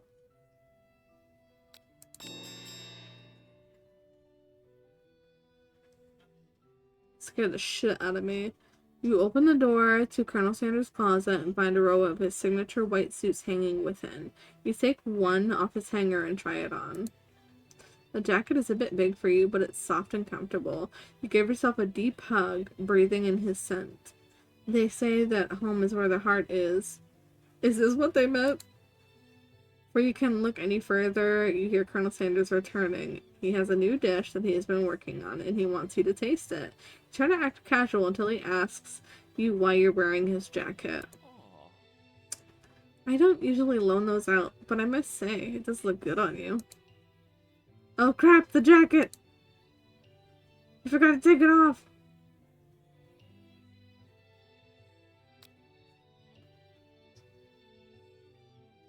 Tell the truth. Or make the big move.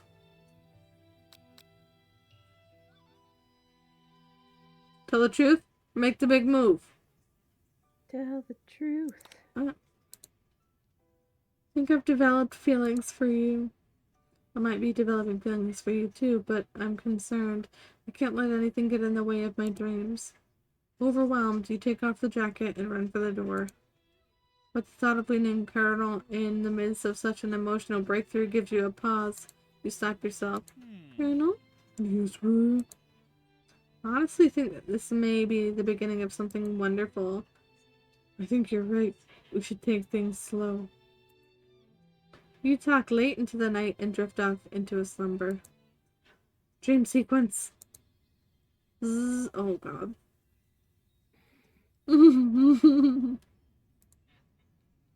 You awake to a beautiful morning in Colonel Sanders' hideaway. Did you make the right decision on how to respond to Colonel Sanders? Only time will tell. Today is a day that could change the rest of your life. You think about the new secret ingredient you just learned about. Blank. In some jurisdictions, blank isn't even legal.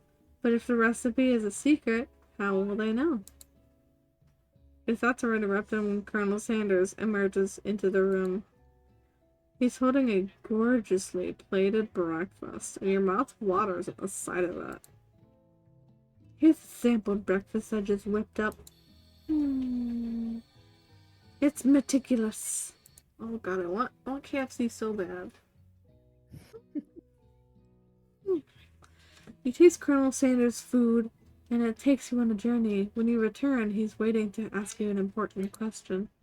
So, would you say that we're the perfect match? How presumptuous. My cuisine and your taste buds, that is. What? Such confidence, such grace. Could he be the world's greatest gift to cookery? I keep seeing cock.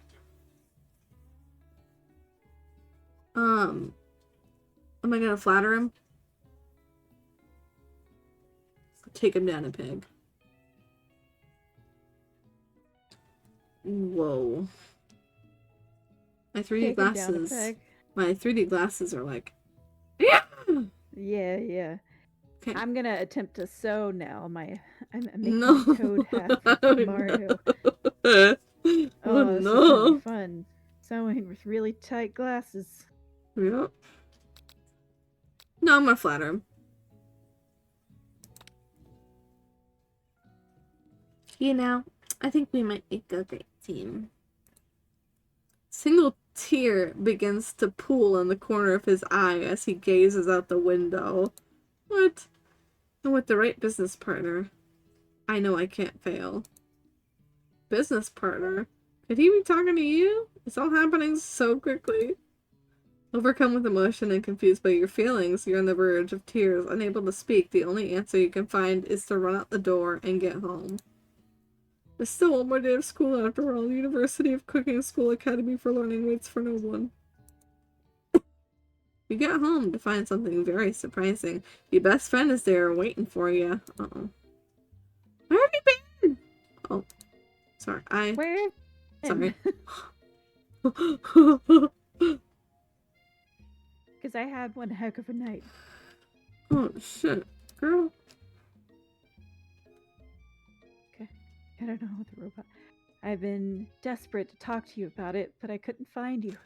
I got worried that something had happened to you.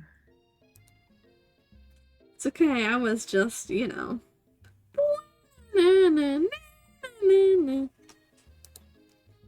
But now...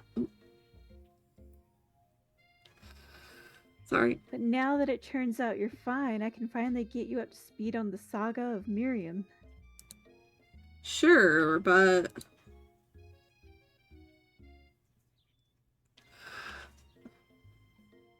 You will not believe what happened to me after school yesterday. I went on a date.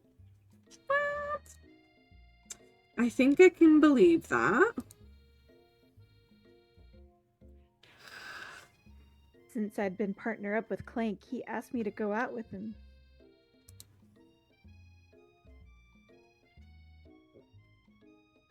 Of course, I told him, you better keep your dials turned to polite and respectful. I'm not that kind of girl.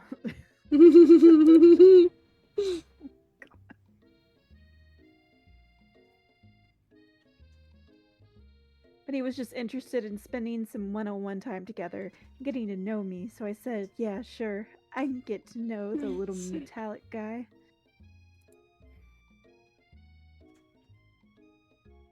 Long story short, he took me skydiving with his friends, but things quickly spiraled out of control. Oh god. What? She's not dead, so... Did she just say skydiving? As if that's a typical first date to go on a talking... to go with on a talking pressure cooker?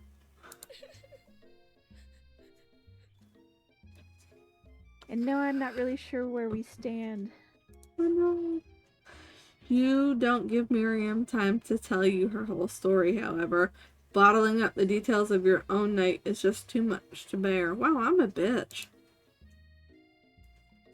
And I went on a date too, back to Colonel Sanders' house, where we spent the night with him. Ooh.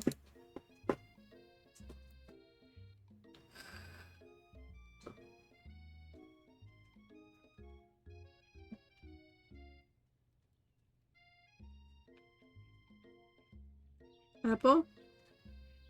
I said, can you hear me? No, You now what? I can. Oh, sorry. Nothing happened, but the emotional connection. Wowzers.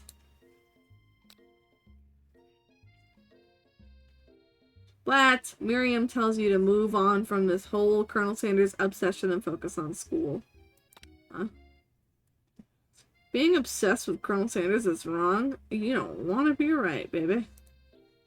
After a short argument, you both agree to go your separate ways. Oh no, my bestie. When you arrive at school, you encounter your rivals on the quad. You can tell from a distance that they're picking on Pop, though he himself might not quite grasp that fact. Because, you know, he's Pop. What's a swirly? That sounds delicious. Oh, great. I'll order you one up right away. I'll have my swirly with Sprinkles, please. Sprinkles is a dog and a treat. You can get your swirly step too. Why don't you pick on someone your own size? Because I'm literally the biggest person at this school. There is that horse that Colonel Sanders rides to school, but who would dare pick on such a gentle and beautiful creature? You've got some nerve, Ray. Suggesting I pick on a defenseless horse. What? Now you're twisting my words and I won't have it. Clench your fist, but the injury from yesterday's mixer accident makes you wince with pain. Doesn't look like you can go cooking like that. Might as well just give up. I'll never give up. Ever! Colonel Sanders arrives just as it appears things are close to boiling over. A naturally intuitive person, he senses that something has been going on. Is everyone excited for the final day of school? Ray, how's the hand feeling? I'm sure you'll be back in fighting form by this afternoon. Aren't you concerned about my hands, Colonel? Yesterday I almost broke a nail winning so hard. Technically, I don't believe a winner was decided, but your presentation was quite impressive. What are you complimenting her? But what about the flavor of my delicate, warm, gooey chocolate sauce? It was clear that you're passionate about how your food is received. It's a lot of words to say it was bland. Excuse me, Ray. I am more than capable of enough to speak for myself. Ooh. Maybe you can tell me more of your thoughts as we walk into class, Colonel. I'm always interested in discussing the fine art of fine foods. See you inside, Ray.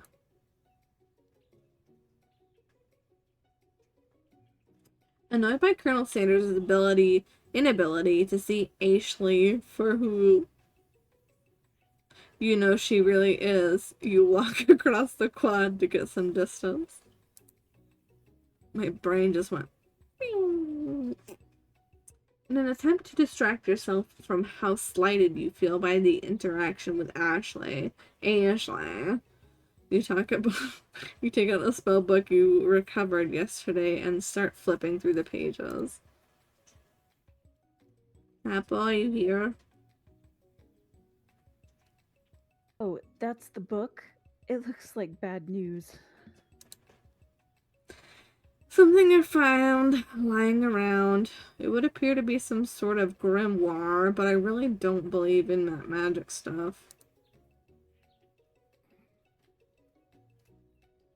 A grimoire? Like a book of spells? I don't know.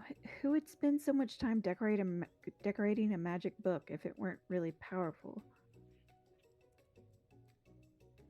I can think of one surefire way to find out. You open the book to a page covered with arcane warnings. Cast only in case of extreme emergency. It says around the edges of the page. I could use this spell here. It says it will erase anyone I choose from all of my memories. If I scrub out Colonel Sanders, it would probably help me focus better on the upcoming exam. What?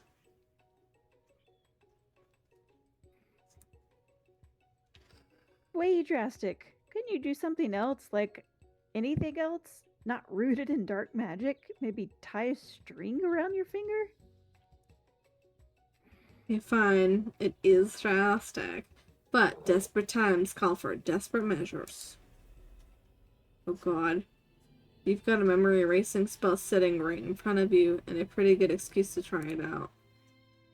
Don't. No. Sprinkles is already in the room, waiting for students to arrive. He clears his voice to make a quick announcement.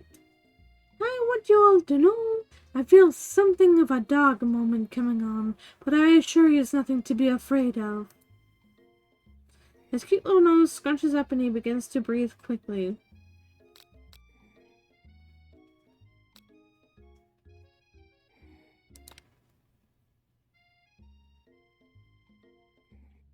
Oh my god. Sprinkles stops in his tracks. He focuses in on the window. The room is deadly silent. When you follow his gaze, you see a tiny orange squirrel perched on the cherry tree outside. Sprinkles turns feral and runs to the window of the classroom. He begins barking uncontrollably at the squirrel outside. Terrence! I thought you'd never come back here! Terrence, I will destroy you, Terrence! Sprinkles is barking ferociously, drool flying off of his face. Squirrel looks over, but he doesn't say anything back. You wonder, is that even a talking squirrel? Who named him Terrence? You'd better not show your chubby cheeks around here ever again! After Sprinkles is satisfied that his presence has been felt by not only Terrence, but any other squirrel in the hearing distance, he returns to his professional tone. Ahem. I apologize for the outburst. This actually brings up an important point. Thank you, Ray, for reminding me to dole out this indispensable bit of wisdom. You see, before you can go any further, Miriam's love drama spills over into the class. Sprinkles is interrupted by whirs and sparks coming from the back of the room. I told you to save it for after class. Aww. But it's you. This is you. You think I wanted to be thrown from a plane strapped to a stranger? Miriam and Clank appear to be arguing, but you still haven't learned to speak Clank's language of mechanical noises. Whirr.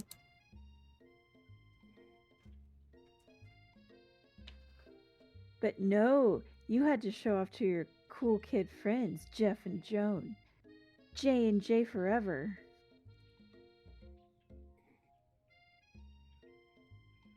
Watch us form a triangle in mid-air as we descend.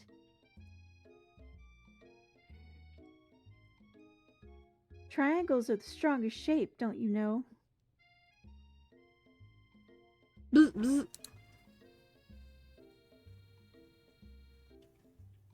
Yeah, well, that doesn't make it a great date. Beep. Whirr. And take Jeff and Joan with you. You can all hold hands as you pedal down the mountain or off a cliff for all I care. Oh, God.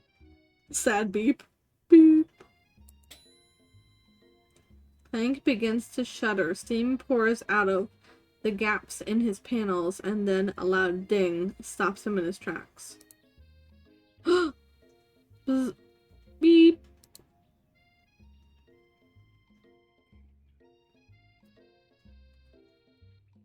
No amount of seasoning is gonna make me want to eat that, Clank. Clank burps out a completely deep-fried sneaker, considering that he himself has wheels, not feet. It's not entirely clear where it came from. In terms of deep friend footwear, I guess it looks okay. Clank slowly rolls out of the room to be alone with his shoe. Everyone tries to pretend like they didn't see that entire thing go down. Nothing like a loud public breakup to cast a pall over the final day of school. Well, that was unfortunate. Oh, my cat's meowing at me. We mustn't be distracted from what lies ahead. The final competition showdown. Challenge exam. Still working on the title. I think you get it. Test time approaches. See you all in the arena. But before you can think about your upcoming competition, there's a very beautiful soul nearby in need of a pep talk. Hey Miriam, are you okay?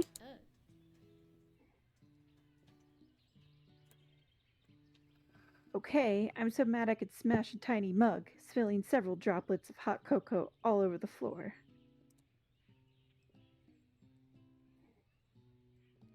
How could it embarrass me in class like that, in front of everyone?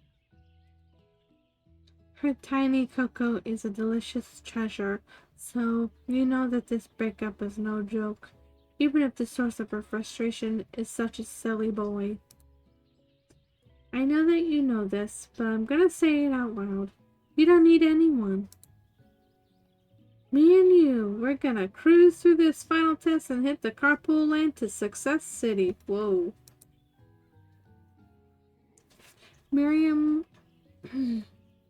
brightens up, imagining the wind washing through her short bangs, but she hesitates to embrace the feeling all the way.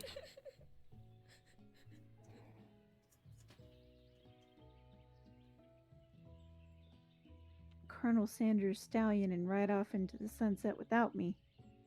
My legs, hold on. Okay. Of course not. Well, maybe, sorta, but I'm sure there's a pony out there with your name on it and a ranch big enough for both of us and whoever else we want to bring along. If it's not Pop or Clank or anyone else you meet today, tomorrow, or this whole year, so what? You're a special person who shouldn't settle for the first someone to show a little interest, anyhow. Miriam gives you a big hug and wipes the tears from her cheeks. I should really review my menu for today. I'm going to make a very special soup. I bet that Professor Dog is gonna love it up. While you were pep-talking Miriam, you completely missed lunch, but that's okay, because you had a better idea of how to spend the time before your exam. You've decided to head to the arena early to practice a dish. This is it, the location of your final challenge, a test of will, a test of courage, a test of talent. And a chance to beat the pants off of Van Van, the supposed man, and his evil counterpart, Ashley. As planned, you begin to run through a quick test of a recipe you've been working on. Ray's famous chicken pot pie. Practicing for months making the dish. This dish comes second nature to you, and you're able to quickly get a fresh pot pie in the oven. As soon as you do, your cram session is interrupted by Colonel Sanders. Ray, what are you doing here? There's still time before the exam. I'm just taking it all in. Beginning to visualizing success. I'm looking at my station and picturing victory. The pot pie has begun to bake, and the smell is slowly filling the space around you. Visualizing, huh? That's too bad. I was hoping you were here cooking something delicious. You usually happily share your food with anyone who's hungry, but the last time you let Colonel Sanders get in your head, it cost you a cook-off. You decide that it's time to put your cooking above your romantic desires, but that decision gets hard to stick to when the oven timer goes off behind you. Okay, you got me. A little bit more than visualizing. I know, my nose can smell Popeye from 400 yards. That's an oddly specific distance, but you'd expect nothing less from such an oddly specific man. You know it was a Popeye just from that smell? Not just a Popeye, but a chicken Popeye with an all-butter crust. And my nose is telling me something else. Oh, is it burning? No, I can smell that it was made with a heaping help of TLC. Don't go chasing waterfalls. Okay, I'm gonna get out of here. How do I get out? Title screen. Thank you. Exit. Thank you. Yes. Yes. So, I'm gonna go to bed.